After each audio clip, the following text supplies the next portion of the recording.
सारी दुनिया है लॉकडाउन में, कोरोना है सबका रोना।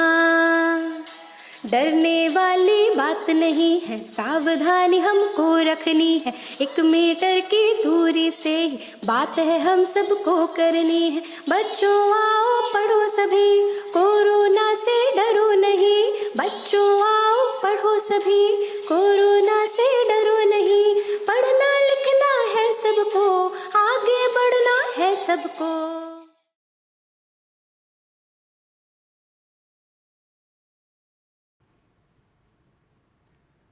नमस्कार, मेरा नाम के त्रिपाठी है।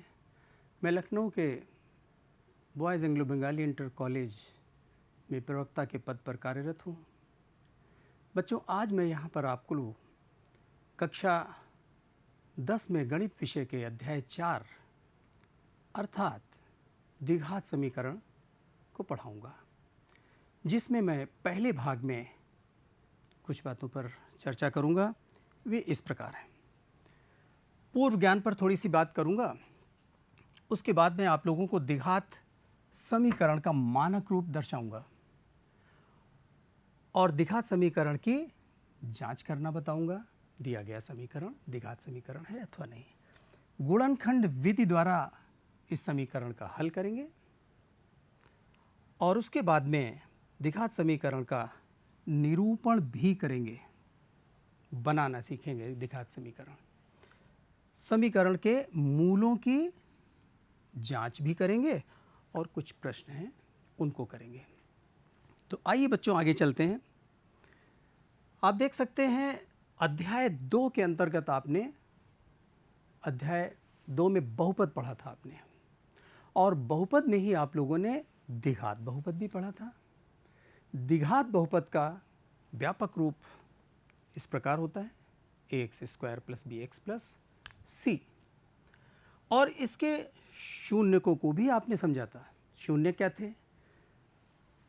चर यहाँ पर x चल रहा है, अर्थात चर के वे मान जो इस बहुपद को शून्य बना दें, संतुष्ट करना कहते हैं इसे शून्य बना दें, तो ये हमारे शून्यक हैं। तो इसी बात को हम अब आगे बताएंगे आपको। तो अब बच्चों हम आप लोगों को द्विघात समीकरण की परिभाषा देंगे और द्विघात समीकरण का मानक रूप भी आपको दिखलाएंगे।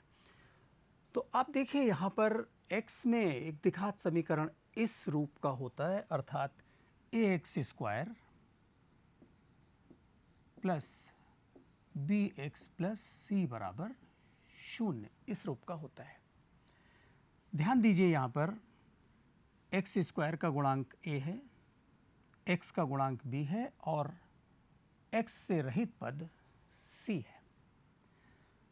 और यहाँ पर यह भी ध्यान दीजिए x की घटती हुई घातों में, अर्थात x की घात 2, 1 और x की घात 0 भी यहाँ कह सकते हैं।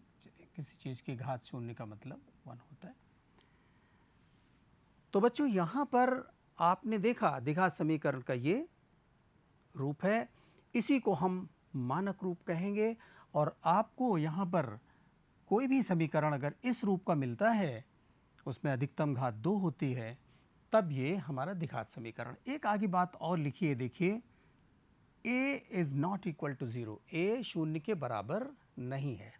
ऐसा देखिए इसलिए लिखा हुआ है, यदि a को आप 0 रख देंगे यहाँ पर, तो 0 और x² का देखिए यहाँ पर जब गुणा होगा तो ये पद गायब हो जाएगा और आपको यहाँ पर एक रैखिक ये तो 0 से गुणा होकर 1 हुआ, तो ये आपको यहाँ पर रैखिक समीकरण मिल गया जिसकी घात 1 है, अर्थात ये द्विघात समीकरण नहीं हो सकता। इसीलिए ये शर्त दी जाती है कि ये शर्त अवश्य है कि x² का गुणांक 0 नहीं हो सकता, x की घात 2 का गुणांक 0 नहीं हो सकता।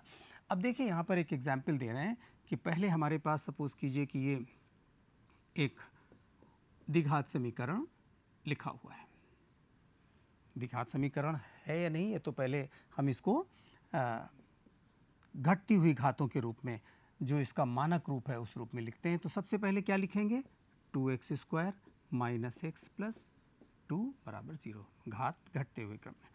और यहाँ पर अब देख सकते हैं इसकी तुलना हम अपने व्यापक रूप से करेंगे, मानक रूप से करेंगे, तो पाएंगे यहाँ पर a का मान कितना है, 2 है, b का मान यहाँ पर -1 है और c का मान यहाँ पर 2 है। तो बच्चों ये द्विघात समीकरण है। अब मान लीजिए कोई समीकरण आपको इस तरह का भी मिल गया, ये देखिए मिल गया, तो क्या ये द्विघात समीकरण है? यस, ये द्विघात समीकरण है, क्योंकि यहाँ पर x² का गुणांक 1 है। ये अवश्य ये शर्त है बच्चों, देखने से आपको यहाँ पर ये ऐसा इससे तुलना कीजिए तो ax² plus bx plus c बराबर 0 से तुलना करेंगे तो a का मान देख सकते हैं आप 1 है और b का मान यहाँ पर 0 है। देख रहे हैं x का गुणांक है ही नहीं और c बराबर यहाँ पर 2 है, तो ये द्विघात समीकरण होगा जिसको कि आप यहाँ पर देख रहे हैं। तो इस तरह से हम लोग जांच करेंगे द्विघात समीकरण की कि द्विघात समीकरण है या नहीं। सबको बिल्कुल पूरी तरह से एक्सपेंड करके इस रूप का लेकर के आएंगे और तब ABC अगर उसमें मिल रहे हैं, A अवश्य मिलना चाहिए, x² का गुणांक अवश्य होना चाहिए, तब ये द्विघात समीकरण है। ठीक है बच्चों, अब हम एक प्रश्न यहाँ पर दिया है और इसकी जांच करेंगे क्या ये द्विघात समीकरण है। तो सबसे पहले हम क्या करेंगे, इसे देखिए, इसकी घात को खोलेंगे और बराबर पर 0 बनाते हुए सारी चीज़ों को बाईं तरफ लाएंगे। तो a प्लस बी होल वर्ग का सूत्र लगाइए यहाँ पर, अर्थात x² प्लस 2x प्लस 1 बराबर का चिन्ह है, 2 से गुणा कीजिए, अंदर ब्रैकेट खोलिए, सो 2x माइनस 6, पक्षांतर कर लीजिए सभी चीज़ों को इधर और उस तरफ में 0 रखिए। तो x² plus 2x plus 1 minus 2x plus 6 बराबर 0। देख सकते हैं बच्चों 2x ऋणात्मक और धनात्मक दोनों ही 2x हैं, चिन्ह विपरीत हैं, कैंसिल हो गए। तो अब आपके पास बच गया x² प्लस 7 बराबर 0। क्या ये द्विघात समीकरण होगा? चलिए इसको हम तुलना कर लेते हैं व्यापक समीकरण से। तो मानक रूप हमारे पास bx प्लस c बराबर 0 था। अब यहाँ पर देखिए हमारे पास a बराबर कितना दिया हुआ है, 1 है, क्योंकि x² का गुणांक यहाँ कुछ नहीं, तो अर्थात 1 यहाँ पर a है। x का गुणांक यहाँ पर b है, परंतु हमें यहाँ पर x का पद नहीं ज्ञात है, नहीं दिया हुआ है, अर्थात 0 रहा होगा। तीसरी बात देखिए, x से रहित पद c और उसका मान यहाँ पर कितना, प्लस 7 दिया हुआ है। अर्थात दिया गया समीकरण द्विघात समीकरण होगा, दिया हुआ समीकरण द्विघात समीकरण होगा। तो समीकरण x माइनस 1 घात 2 बराबर 2 x माइनस 3 एक क्या है, द्विघात समीकरण है, द्विघात समीकरण है। समझ में आ गई ना बच्चों बात? इस तरह से हम किसी भी समीकरण को व्यापक रूप से पहले उससे सरल करके व्यापक रूप से तुलना करेंगे और ABC के मान यहाँ पर देख सकते हैं। ध्यान रहे यहाँ पर x की घात 2 अवश्य होना चाहिए, क्योंकि x की घात 2 ही हमारा क्या है, द्विघात समीकरण में 2 घात होने से तात्पर्य रखता है। अब देखिए समीकरण में यहाँ पर आपको एक बात और यहाँ पर ध्यान देनी है, a बराबर 0 नहीं होना चाहिए, a बराबर 0 नहीं होना चाहिए।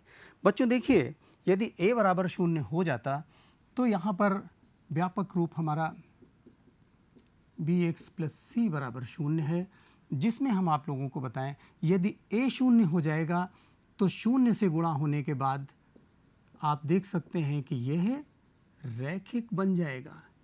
तो रैखिक बन जाएगा अर्थात ये द्विघात रह ही नहीं जाएगा। इसलिए यहाँ पर जब आपको हमने ध्यान दीजिए पीछे जब बताया कि मानक रूप ये होता है और इसमें आपको सामने ये बात लिख दी गई, इसका तात्पर्य है कि a का मान शून्य नहीं हो सकता। a का मान शून्य अर्थात एक्स स्क्वायर का गुणांक शून्य नहीं हो सकता। इस पर ध्यान दीजिएगा। यहाँ पर एक्स स्क्वायर का गुणांक 1 था।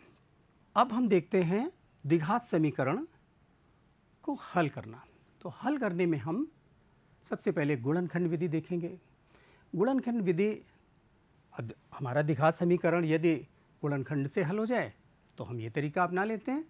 आगे भी और तरीके हैं, हम उनको आपको अगले भाग में बताएंगे। तो यहाँ पर हम सबसे पहले गुणनखंड विधि से समीकरण का हल बताने जा रहे हैं आपको, जिसमें देखिए घात 2 है अर्थात यहाँ पर x के 2 हल होंगे। बच्चों इन्हीं दोनों हल को हम जब यहाँ पर सरल करके लास्ट में बताएंगे, समीकरण के, द्विघात समीकरण के मूल भी कहते हैं। ध्यान रखिएगा, इनको हम मूल पुकारेंगे हल को। 2 यहाँ पर मूल होंगे क्योंकि द्विघात समीकरण है। तो गुणनखंड करने का तरीका आपने क्लास 9th में भी सीखा था।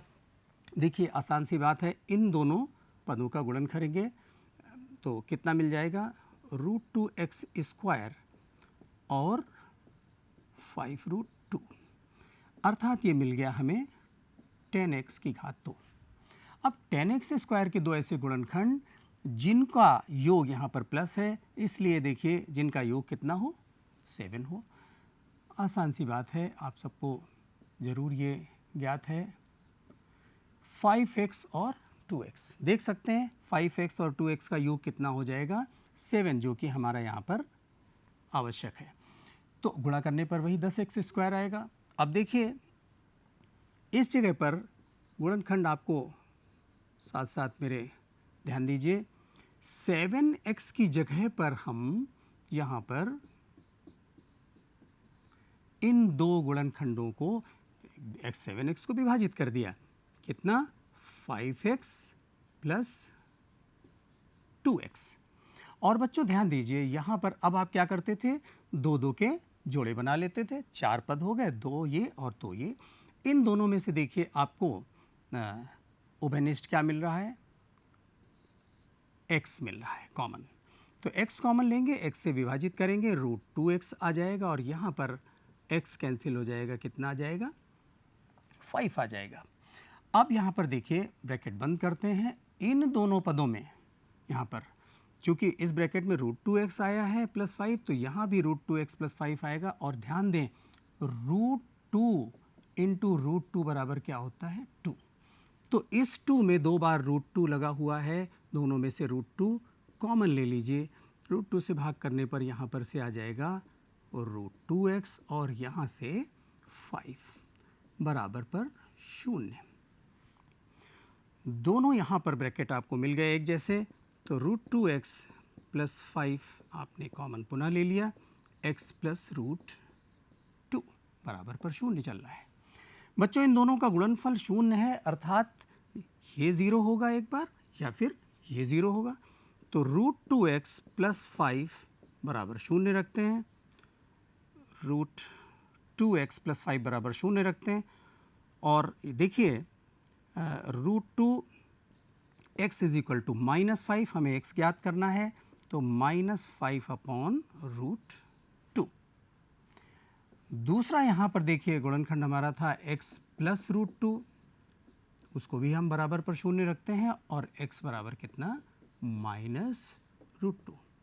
ये बच्चों समीकरण के 2 हल हमें प्राप्त हुए। और आप यहाँ पर ये अच्छी तरह से देख लीजिए, इन्हीं को हम समीकरण के मूल कहते हैं। अर्थात द्विघात समीकरण √2x² प्लस 7x प्लस 5√2 बराबर 0 के 2 मूल क्या होंगे, x बराबर -5 अपॉन √2 और x बराबर -√2। इन्हें समीकरण के मूल कहेंगे, ठीक है। तो समीकरण के मूल, समीकरण के मूल अर्थात हल जो हमें प्राप्त हुआ है, x बराबर -5 अपॉन √2 तथा x बराबर -√2। ये समीकरण के मूल प्राप्त हो गए, जिन्हें आपने हल कर कहा था, उन्हें अब नया नाम मूल से पुकारा जा रहा है। तो उम्मीद करता हूँ कि आपको गुणनखंड विधि से समीकरण के हल अर्थात मूल ज्ञात करना अवश्य आ गया होगा। आगे चलते हैं बच्चों, यहाँ पर तो बच्चों देखिए, अब हम समीकरण का निरूपण करेंगे, समीकरण बनाएंगे इबारती प्रश्न से। दिया हुआ है रोहन की माँ उससे 26 वर्ष बड़ी है, 26 वर्ष बड़ी है। तो माना रोहन की वर्तमान आयु बराबर x वर्ष, क्योंकि वर्षों में दिया हुआ है। अतः रोहन की मां की वर्तमान आयु x प्लस 26 वर्ष, क्योंकि प्रश्न में दिया है 26 वर्ष बड़ी है उसकी मां। अब से 3 वर्ष पश्चात, तो 3 वर्ष पश्चात रोहन की आयु, बच्चों 3 वर्ष पश्चात सभी की आयु +3 हो जाएगी, अर्थात रोहन की आयु कितनी हो जाएगी, x + 3 वर्ष। तो 3 वर्ष पश्चात रोहन की माँ की आयु, रोहन की माँ की आयु कितनी हो जाएगी, देखिए x + 26 तो वो पहले से ही थी, और +3 और हो जाएगा उनका भी, तो कुल मिलाकर के x + 29 वर्ष। ठीक है, x + 29 वर्ष। ध्यान दीजिए बच्चों, प्रश्न के अनुसार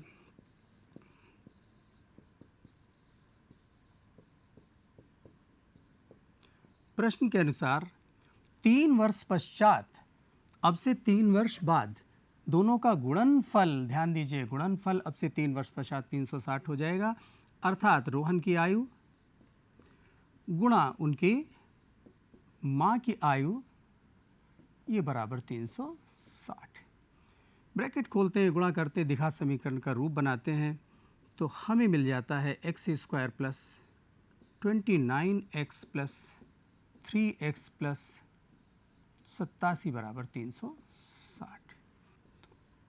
x² + 29x + 3x, और यहाँ पर हम 360 को इस तरफ ले आए बेटा, तो कुल मिलाकर के देखिए x² + 32x, और यहाँ पर आपके पास बच रहा है 273 बराबर 0। ये बच्चों द्विघात समीकरण बन गया। अब इसके आप हल करेंगे यहाँ पर, तो 273 के दो ऐसे गुणनखंड जिनका अंतर, देखिए 273x² है, वही तरीका अपना 273x² के 2 गुणनखंड करेंगे, तो यहाँ पर इसको 273 के अभाज्य गुणनखंड कर लेंगे, 3 से देखिए, उसके बाद में 7 से करेंगे, तो बन जाएगा कुल मिला के इतना, तो 3, 7 और 13, तो 13 और 3 को लीजिए ज़रा सा, तो ये हो जाएगा 39x माइनस, अब देखिए कितना 7x बच रहा है आपके पास में, और ये आपको, तो फिर से पुनः जोड़े बनाइए, तो दोनों में से देखिए x कॉमन लिया, तो x + 39 बच रहा है आपके पास में, और पुनः -7 कॉमन लिया, तो x + 39 बराबर 0। अब x + 39 यहाँ पर कॉमन हो गया, देखिए x + 39 और यहाँ से x - 7 बराबर 0। तो एक बार x + 39 बराबर 0, अर्थात x बराबर -39, और दूसरी बार x - 7 बराबर 0, अर्थात x बराबर 7 वर्ष। 7 बच्चों, माइनस में वर्ष नहीं हो सकते, माइनस में आयु नहीं हो सकती। रोहन की वर्तमान आयु x मानी थी 7 वर्ष, प्लस में है यही होगी, तो रोहन की वर्तमान आयु कितनी हो गई बेटा, रोहन की वर्तमान आयु x वर्ष बराबर कितना आ गया, तो वर्तमान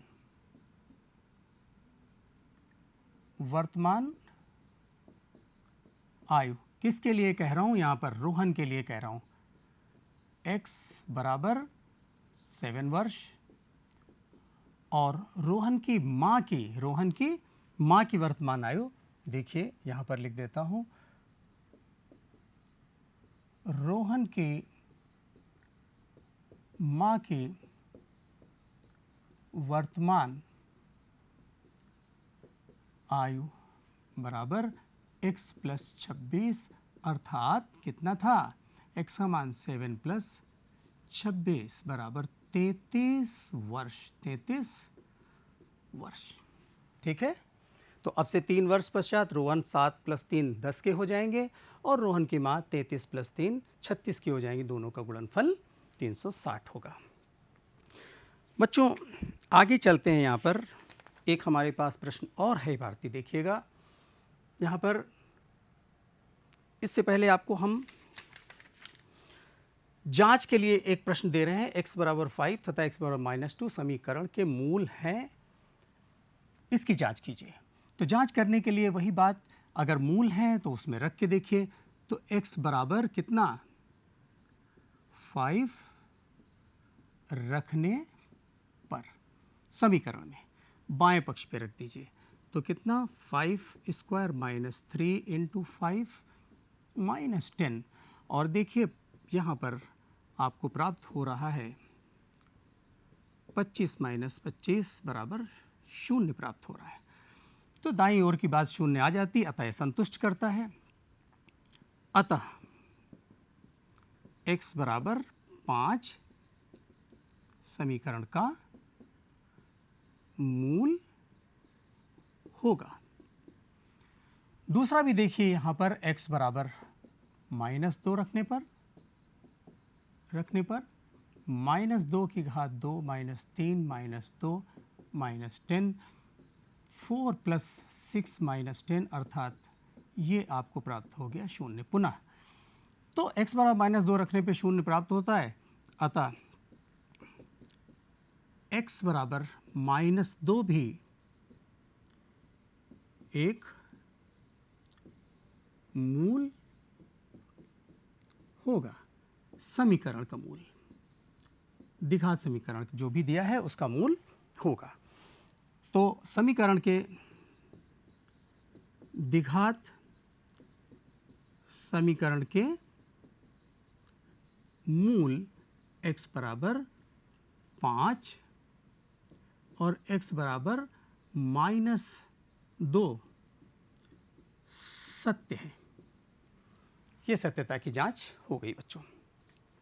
इस प्रकार से आप मूलों की जांच कर सकते हैं कि किसी द्विघात समीकरण के मूल हैं या नहीं हैं। आगे चलते बच्चों, एक हमारे पास प्रश्न है, अंतिम प्रश्न है आपके लिए। तो देखिए बच्चों, हमें दिया हुआ है समकोण त्रिभुज की ऊंचाई। बच्चों समकोण त्रिभुज ABC आपने ले लिया, B पर 90 डिग्री है, ऊंचाई आधार से 7 कम है। तो माना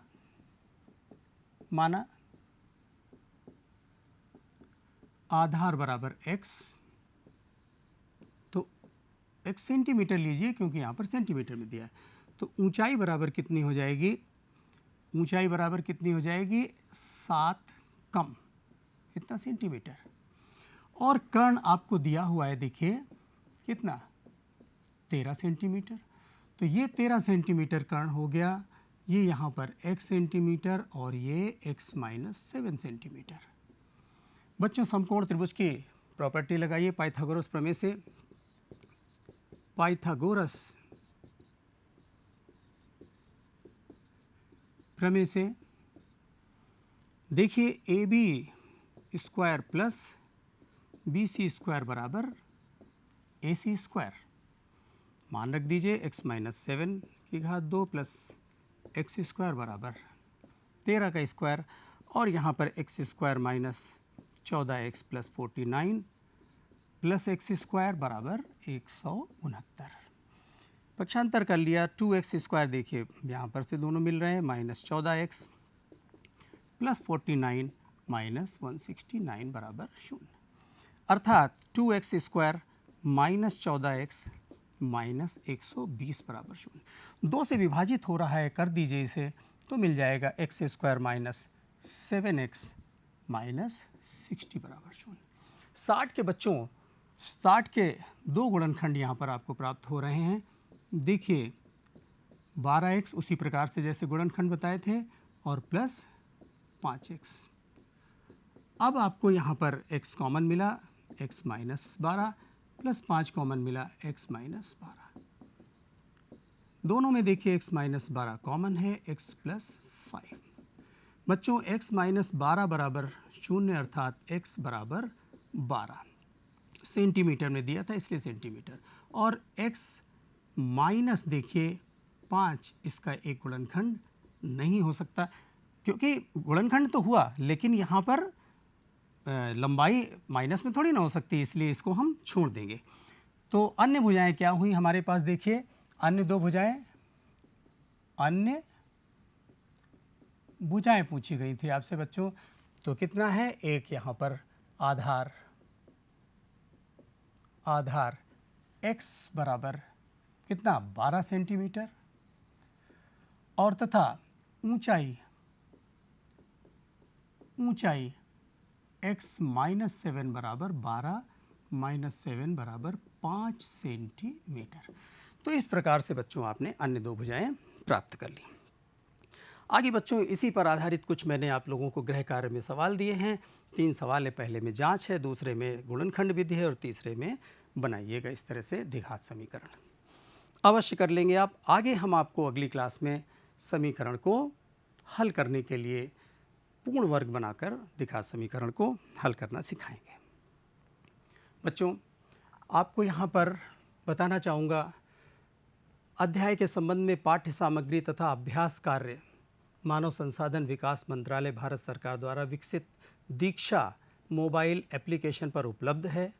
दीक्षा मोबाइल एप्लीकेशन गूगल पर प्ले स्टोर से अथवा iOS से डाउनलोड की जा सकती है और डाउनलोड कर इस अध्याय से संबंधित प्रश्नों, अन्य गतिविधियों का अभ्यास किया जा सकता है।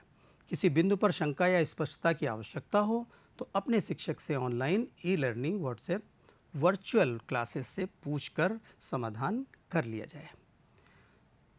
प्रस्तुत वीडियो बच्चों YouTube चैनल उत्तर प्रदेश माध्यमिक शिक्षा विभाग पर उपलब्ध है, जिसे चैनल सब्सक्राइब कर देखा जा सकता है।